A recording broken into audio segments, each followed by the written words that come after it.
Halo guru pembelajar, ketemu lagi dengan saya Pak Maul. Ingin membuat RPP dengan waktu yang singkat? Bingung caranya membuat RPP satu lembar? Bagaimana caranya agar kita bisa merancang dengan kegiatan yang bervariatif dan yang lebih penting adalah sesuai dengan kebutuhan siswa? Simak video ini sampai habis karena saya akan menunjukkan bagaimana cara membuat RPP dengan simple, variatif, aplikatif, dan yang pasti adalah sesuai dengan kebutuhan peserta didik yang ada di kelas masing-masing. Baiklah, langsung saja ke dagingnya. Come on. Baiklah, langsung saja kita mulai ke bagaimana cara membuat RPP satu lembar dengan cepat. Sebelum kita memulai untuk membuat RPP, amunisi-amunisi yang harus kita siapkan adalah yang pertama silabus tentunya untuk melihat tujuan pembelajaran. Kemudian yang kedua mungkin ada katalog strategi pembelajaran atau model pembelajaran atau pendekatan pembelajaran yang itu mendukung proses pembelajaran dengan baik. Nah, kalau sudah ada, tidak lupa format RPP. Nah, ini saya menggunakan format RPP ini. Ada banyak sekali sebenarnya format, yang jelas minimal harus ada tujuan pembelajaran, kegiatan pembelajaran, dan penilaian. Nah, penilaiannya yang digunakan apa. Nah, terkait dengan rubrik penilaian ini nanti masuk ke lampiran RPP. Nah, langsung saja singkat. Tujuan kita bisa ambil dari silabus. Contoh misalkan kita, ya ini sistem pencernaan, misalkan merawat sistem pencernaan. Kita taruh di sini. Ini terus kemudian kita sedikit memodifikasi agar lebih sempurna tujuan pembelajarannya dengan melakukan identifikasi peserta didik mampu menerapkan cara merawat pencernaan dengan rutin. Materinya adalah merawat sistem pencernaan.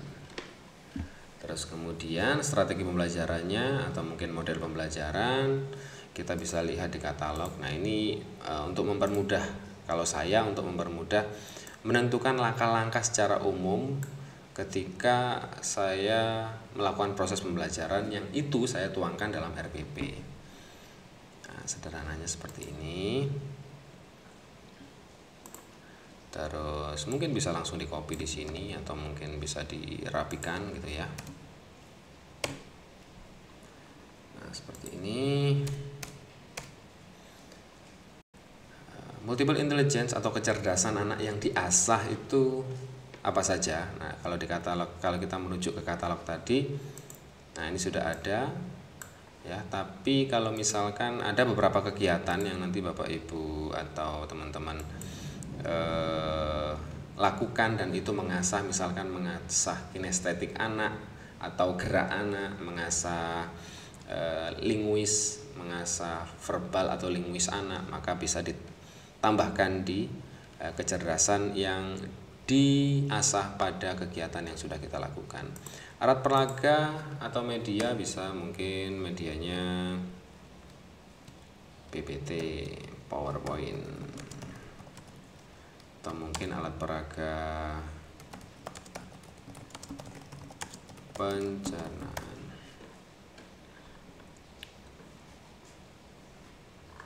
Sudah, sekarang kita mulai di kegiatan pembelajaran. Sederhana, simple. Kegiatan pembelajarannya kita mulai di pembukaan. Nanti Bapak Ibu bisa menspesifikkan kegiatan pembukaan itu apa saja. Misalkan kegiatan rutin seperti berdoa, terus kemudian memberikan motivasi ke anak gitu. Yang terpenting adalah sebelum pembelajaran itu dimulai, kalau saya mengistilahkan adalah alpha zone.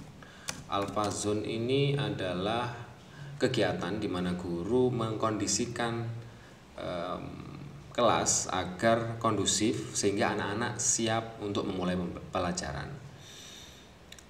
Salah satu ciri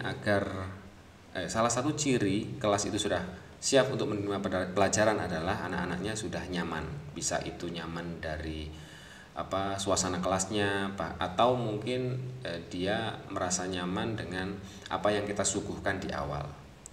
Seperti itu. Jadi ini tidak ada hubungannya dengan pelajaran. Contoh misalkan cerita lucu misalkan. Cerita lucunya kita bisa spesifik lagi tentang becak turbo atau tentang apa yang menurut anak-anak pada usianya itu lucu gitu. Ini salah satu, bisa dalam bentuk nyanyian, bisa dalam bentuk tebak-tebakan dan lain sebagainya. Setelah alpazon ada yang namanya apersepsi. Ini Bapak Ibu tentunya sudah tidak asing lagi. Kemudian mohon maaf, ini saya rapikan dulu.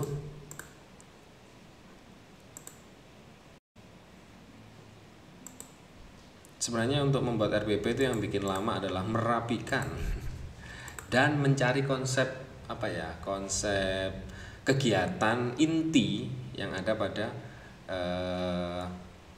proses pembelajaran tersebut. Nah, persepsi nanti kita bisa cari, itu gampang. Kegiatan intinya itu apa? Kegiatan intinya ketika kita menjelaskannya modelnya seperti apa. Kita menjelaskan model dalam bentuk kelompok, atau mungkin kita menjelaskan, dan ketika kita menjelaskan dibantu dengan beberapa murid sambil memperagakan dengan menggunakan alat peraga, itu juga bisa. Yang mana yang kita pilih sesuai dengan kebutuhan kelas masing-masing. Ini saya beri contoh misalkan guru menjelaskan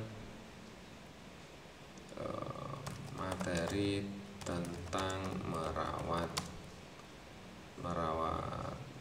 sistem pencernaan. Kemudian murid membantu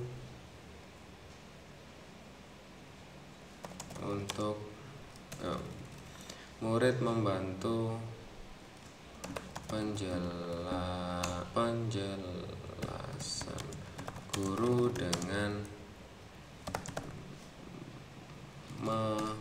memanfaatkan alat peraga sistem pencernaan. Nah, seperti ini. Ini dirapikan dulu, nanti mungkin dikasih tanda atau dikasih nomor biar lebih rapi. Yang paling lama memang merapikan ya. Nah, ini mungkin kita nanti kasih ini. Sorry.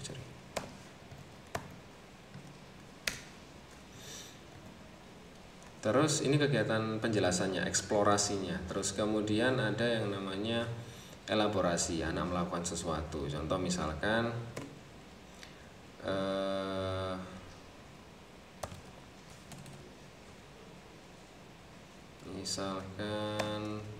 peserta didik mengamati gaya hidup seseorang pada video singkat. Nah, ini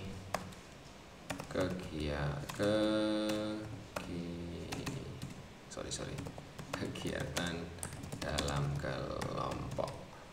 Nah, misalkan seperti ini. Terus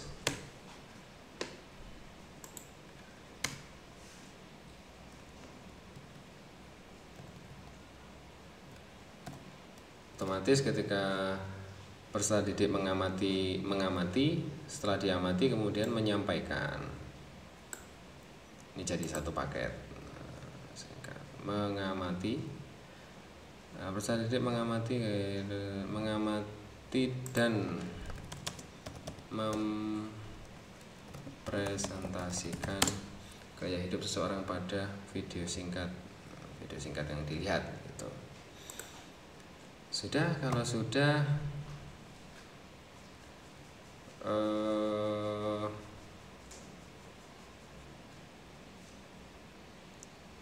kesimpulan.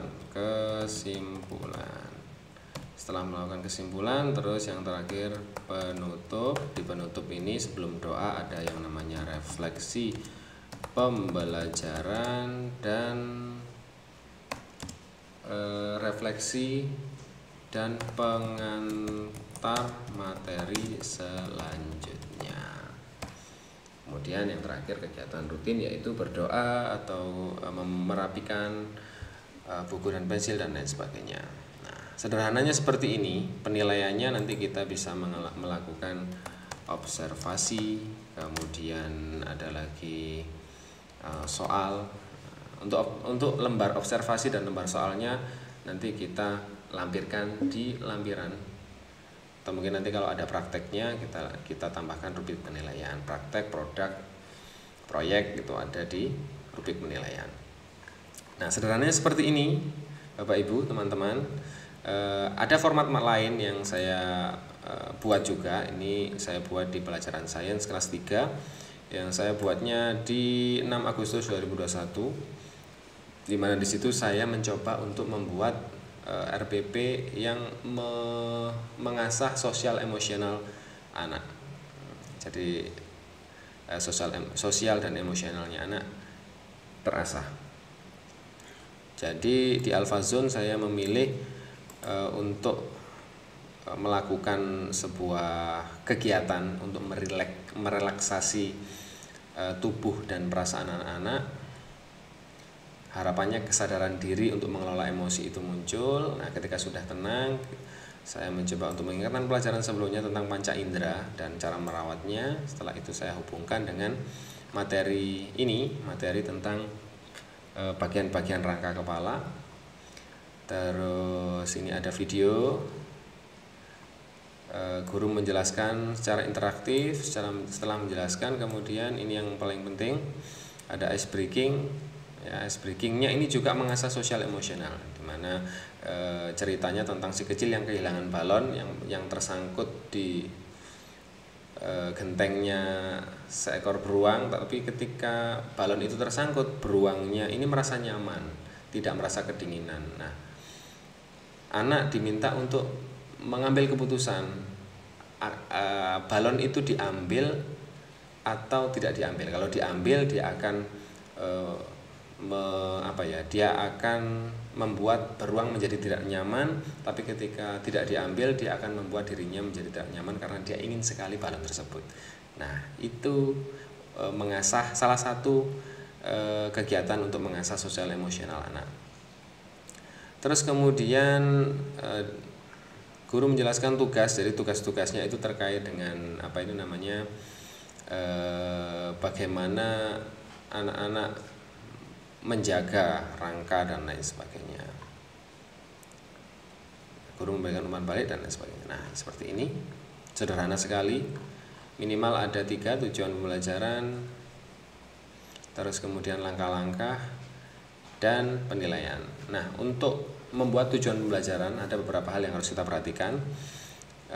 Saya akan coba membuat tutorial terkait dengan tujuan pembelajaran di video selanjutnya. Mungkin cukup sekian video singkat terkait dengan cara membuat RPP atau rencana pelaksanaan pembelajaran dengan sederhana. Sangat mudah. Silakan kita bisa mencobanya. Semoga bermanfaat. Itu tadi adalah tutorial terkait dengan cara membuat RPP 1 lembar dengan waktu yang singkat. Cukup sekian dari saya. Jangan lupa subscribe, like, dan komen jika video ini bermanfaat. Assalamualaikum warahmatullahi wabarakatuh. Saya Pak Maul, lifelong learning. Bye-bye.